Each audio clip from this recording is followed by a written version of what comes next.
5:30টায় স্টেশনে গিয়ে হাজির হয়ে যাই। আমার হাজব্যান্ড চলে যাবে, তাই ওকে ট্রেনে তুলে দেওয়ার জন্য চলে এসেছি স্টেশনে। চাটমোহর স্টেশন আমাদের স্টেশনে। তো পৌঁছেই ভিডিও করতেছিলাম, বলছিলাম যে তুমি চলে যাবে, তোমার ভিডিও করে দিয়ে দাও। তো বরের ভিডিও করতে দেয়নি, আমি আমার ভিডিও করতেছিলাম। আর সুন্দর ভিউ আসতেছিল, মানে বিকেলের ওয়েদার, তো শেষবেলার ওয়েদার, অনেক সুন্দর ওয়েদার আসতেছিল। পুরো দুপুরবেলা বৃষ্টি হয়েছে।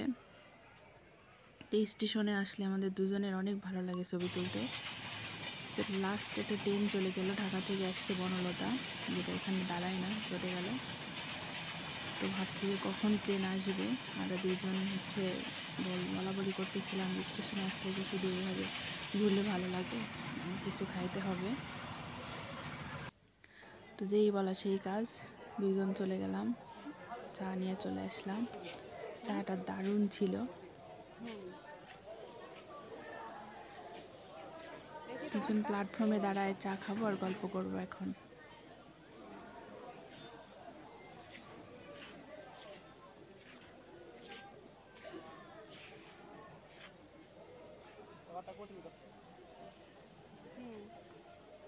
চাটাও স্বাদ আছে।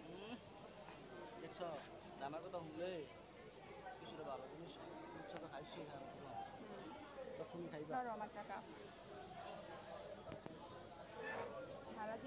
হারা জীবন খাইছোই, তো এখন আবার খাও দাও।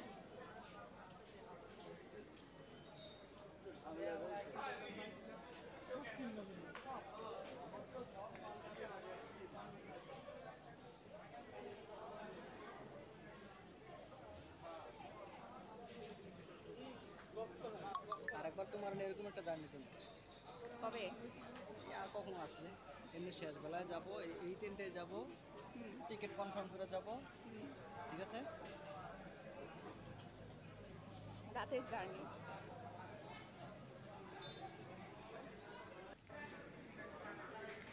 এভাবে গল্প করে আর চায়ের কাপে চুমুক দিয়ে কতদিন যে আমরা স্টেশনে কত ঘন্টা কাটিয়েছি, হিসাব করলে হিসাব হয়তো মিলবে না।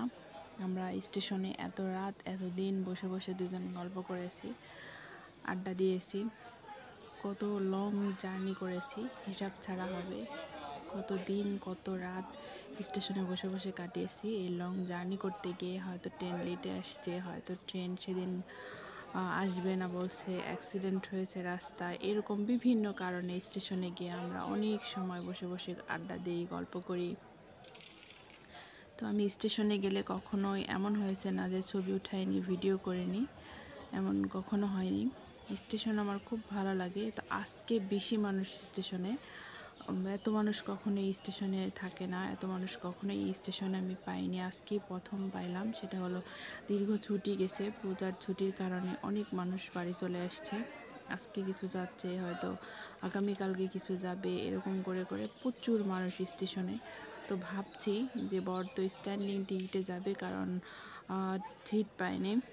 তো এভাবে কষ্ট করে ঢাকা পর্যন্ত তার যাইতে হবে। ভাবছি যে কি পরিমাণ কষ্ট তাকে করতে হবে। আর আমাকে বলছে কিছু সফট ড্রিঙ্কস কিনে দিবে।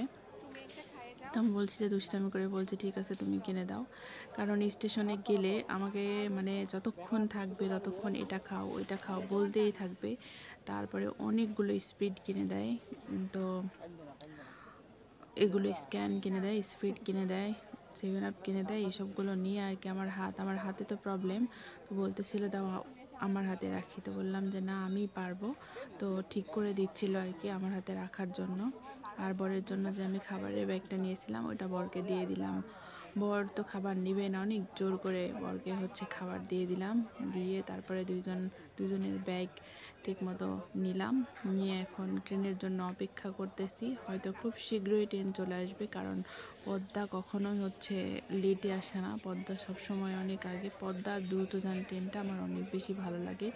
এই দুইটা ট্রেন সবসময় যে টাইমটা দেওয়া থাকবে সেই টাইমটার মধ্যেই চলে আসবে। শুধু প্রবলেম হচ্ছে সিল্ক সিটি ট্রেনের, কারণ সিল্ক সিটি ট্রেনের এখন বাবা মা কেউ নাই। সিল্ক সিটি ট্রেন ধরে কোথাও যেতে চাইলে অনেক ধৈর্য নিয়ে বাড়ি থেকে বের হতে হবে। তুমি জুতাতে পুরাটা ঢুকে না গে, এভাবে তো এই আঙ্গুলটা যে পুরাটা ট্রেন ঢুকাইবা চলে না। আসছে, সিগন্যাল দিয়ে দিয়েছে, সব জায়গাতে সিগন্যাল। তো বরের সাথে শেষবারের মতো কথা বলতেছিলাম যে যেহেতু ট্রেনে উঠে গেলে আর তো কথা বলতে পারবো না, কারণ দাঁড়াই থাকবে, কেমনি কীভাবে দাঁড়াবে তার তো কোনো ঠিক নেই। তো এখানে মানুষজন আসলে অধৈর্য হয়ে যাচ্ছে। আমরা আসার আগেও অনেক মানুষ এসেছে, যেহেতু অসময় বৃষ্টি আসছে। 5:30টায় ট্রেন, মানুষ তো 3টা 4টায় ঘর থেকে বের হবে, কিন্তু হঠাৎ করে বৃষ্টি চলে আসার কারণে মানুষ অনেকটা কেমন যেন এলোমেলো হয়ে গেছে। তো এই যে ট্রেন চলে এসেছে, প্রতীক্ষিত অপেক্ষমান ট্রেন, বরের ট্রেন পদ্মা চলে আসছে। তো ট্রেন আসার পরে খেয়াল করলাম প্রত্যেকটা বগিতে প্রচুর পরিমাণে ভিড়। এই ভিড় ঠেলেই এই ট্রেনের মধ্যে উঠতে হবে, তাছাড়া কোনো উপায় নেই। অনেক অপেক্ষার পর যখন ট্রেন আসলো, বরকে দিয়ে আসতে খুব কষ্ট হচ্ছিল, খারাপ লাগতেছিল, তারপরেও করার কিচ্ছু নেই, যেতেই হবে, যেহেতু কাজ আছে যেতেই হবে। আমাকে ধরে শুধু আমার কাছে পড়ে থাকলে তো আর হবে না। তো ছুটি শেষ, অফিস খুলবে, সবাইকে সবার গন্তব্যে পৌঁছাতে হবে। তারপরে অনেক কষ্ট করে দাঁড়িয়ে থেকে থেকে তারপরে বরকে একটা বগিতে উঠতে দেখিয়ে তারপরে আমি আবার ব্যাক করব, যার কারণে আর বেশি অপেক্ষা করলাম না। তো এই যে ট্রেন ছেড়ে দিয়েছে, উঠে গেছে, বাই বাই টাটা দিয়ে ট্রেন ট্রেনের মতো চলে গেল। আমি আমার মতো একটু ভিডিও করে নিয়ে তারপরে আমি আমার মতো বাই বাই করে আমি আমার মতো গন্তব্যে চলে আসতেছি। যেহেতু আমার রিজার্ভ চেঞ্জে নেওয়া ছিল, যার কারণে ট্রেন চলে যাওয়ার পরে আমি এসে আমার চেঞ্জিতে উঠব। তাই ট্রেনটা একদম লাস্ট পর্যন্ত বাই বাই করার জন্য, একদম লাস্ট পর্যন্ত ট্রেনের একদম যতক্ষণ পর্যন্ত ট্রেন দেখা যাচ্ছিল ততক্ষণ পর্যন্ত আমি দাঁড়াই থেকে ভিডিওগুলো করতেছিলাম। তো অনেক খারাপ লাগতেছে, কারণ মানে কী বলবো,